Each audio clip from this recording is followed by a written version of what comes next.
জানি না আমার আশা কোনোদিন পূর্ণ হইব কিনা, কিন্তু একটা কথা পরিষ্কার, আমি থামতাম না। আমি ভোরবেলা উঠে এই ঘরের প্রতিটা ইট আমার পরিশ্রম দেখে, এই রান্নাঘর জান আমার কত স্বপ্ন চাপা দিয়ে আমি রান্না বান্না করি। হ্যাঁ, আমি ঘরের কাজ করি, বাসন মাজি, রান্না করি বা কাপড় ধুই, সবই করি। কিন্তু মনে রাখো, আমি শুধু কাজ করি না, আমি একটা পরিবারের দাঁড়া করাই রাখি, একটা পরিবারের যত্ন সহকারে ধরে রাখছি। আমার কোনো স্যালারি নাই, কিন্তু আমার মূল্য শূন্য না। আমার কোনো অফিস নাই, কিন্তু 24 ঘন্টা আমি ডিউটি থাকি। কেউ ছুটি দেয় না, কেউ বোনাস দেয় না, তবুও আমি কিন্তু আমার কাজ বন্ধ করি। কেটে জানো, আমি দুর্বল না, কারণ এই ঘরটা কিন্তু আমার।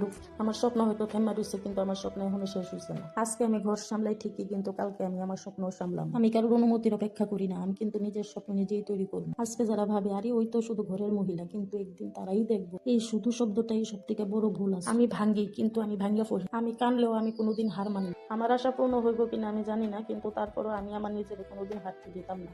দিছিও না কোনোদিন, আর দিতামও না কোনোদিন। তো হ্যালো এভরিওয়ান, আমি অপরাজিতা, ছোট রাজ্য ত্রিপুরাধিকা।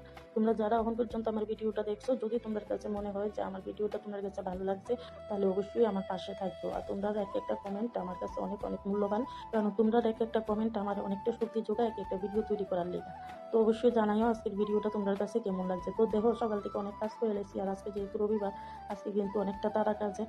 তো প্রথমে আজকে আমি মোটামুটি ভোরবেলায় উঠছিলাম, উঠে সেটা কিন্তু আমি অলরেডি সব কিছু রেডিমেডি করে এলেছি। তারপরে দেখি শরীরটা ভালো লাগতেছে না, তারপরে গিয়ে আবার একটু শুয়ে দিয়েছি। তো আজকে কিন্তু আবার একটু বেলা হয়ে আসছে, 7:30-8টা বেজে গেছে ঘুমের থেকে উঠতে সেটা ফটাফটি হান দিয়ে ছেলের আগে রেডি করলাম। ছেলের টিউশন আছে, তো হেরে টিউশনে রান্না করাই দিয়ে তারপরে কিন্তু আমি আজকে রান্না বান্না চাপাইছি। আর আমার তো রান্না করতে দেরি হয়, যেহেতু আমরা সকালবেলা খাই না, তোমরা জানো সবাই যারা আমার ভিডিও প্রতিনিয়ত দেখতেছো। তো এই কারণে আমি ইচ্ছা করে একটু দেরি করে রান্না করি, কারণ আমি রাত্রে তো আর রান্না করি না, আমি একবেলাই রান্না করি, একসাথে করে লাগে আর কি। তো আজকে এদিকে দেখো, ওখানে রান্নাছি আমি ব্রোকলি দিয়া, আর ছোট্ট যে আলুটি হয় না, এই আলুটি দিয়া ডিম দিয়ে একটা তরকারি রান্না করুম আর কি। আর আমার কাছে কিন্তু ব্রোকলি হেভি লাগে।